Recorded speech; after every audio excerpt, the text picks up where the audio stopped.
gasoline locally is $5 because of all the fuckery that's done, that's tacked on to your gasoline bill with all the state, basically agencies trying to take their cut of everybody's gas, so it's nearly $5 locally. They're gasoline tax and everything. And I've been saying for a while that this was due to a change. Like I will never ever agree with you people who think that motorists should be the ones to pay for road repairs. Like you're not going to convince me. Like you've tried and tried and tried and tried, and we're just gonna have to agree to disagree about that one. Because my take on that is that when it comes to owning a home and everything, or like working the roads and owning a car and being out there on the roads and all that other stuff, like yeah, sure, I get some benefit out of being able to go where I want to go, whenever and everything. But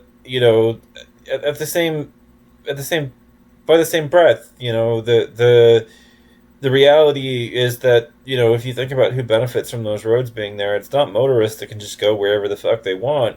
What happens if you in almost anywhere in America get in a car and drive for any reasonable length of time around? What do you see? What do you end up colliding with? But for the fact that there are a bunch of businesses and all of these little shopping centers anywhere you go from.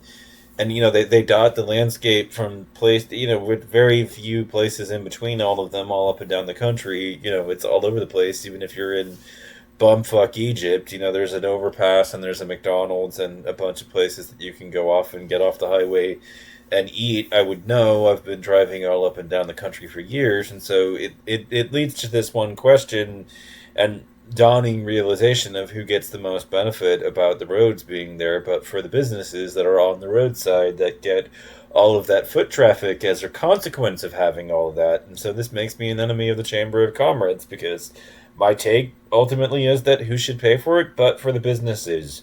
You want the roads to be fixed, you want the potholes filled, well, they're the ones that should pay for it, and road maintenance. And why the fuck are they not expected to step forward and contribute more to the maintenance of our roads, especially considering the reality that they are the ones that benefit the most from the roads being there? It does not make much sense to me that the person who uses it the most should be the one to gain, to pay for it. It should be who gets the most benefit out of it being there. That should be the person to pay for it. And in that case, it is not the motorist, it is the businesses along the roadside that gain the most benefit and money from it being there. So, because they have the deepest pockets, and because the fact is that, they're the most capable of paying for it, and, and all of this needs to change anyways, fundamentally, because, a gasoline tax isn't going to work when, we're getting gradually, I'm driving a Toyota Camry from 2024 at this point that gets, as long as I use the cruise control, a good 30 to 40 miles per the gallon and everything. So I can go, a good 400, 500 miles on a tank and everything of gasoline, without any real, issues in between the two. And just, the crap that you guys, at everything. And plus I'm looking up there and I'm seeing everybody's driving an SUV, and I'm laughing at all of them at this point, because it's like, with what, $5 gasoline and everything.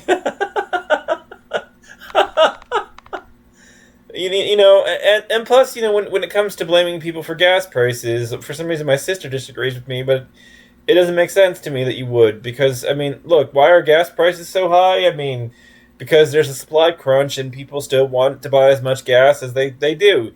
If demand were to disappear for gasoline, prices would come down. And so, who's to blame for it? Well, look at all the fucking SUVs and trucks you see all around us. If you own an SUV and you're not hauling off and going, to the camping once every 3 months or so, then you should be driving a normal sedan and everything. And you've got all these people who don't need a truck and don't need these oversized vehicles, who just feel more confident and cocky in them, and everything, but I feel more cocky in the small vehicle because I care more about saving money and everything and not having to pay out the ass to go places. And, meanwhile, I'm seeing all these people getting price fucked at the pump and everything and having, trouble. And even I have to pay it or reluctantly I have to fill up, but I only have to fill up like once every, like, what, month and a half, like it's a rare once in a blue moon sort of thing for me when I'm at the gas pumps and everything. And I'm just sort of laughing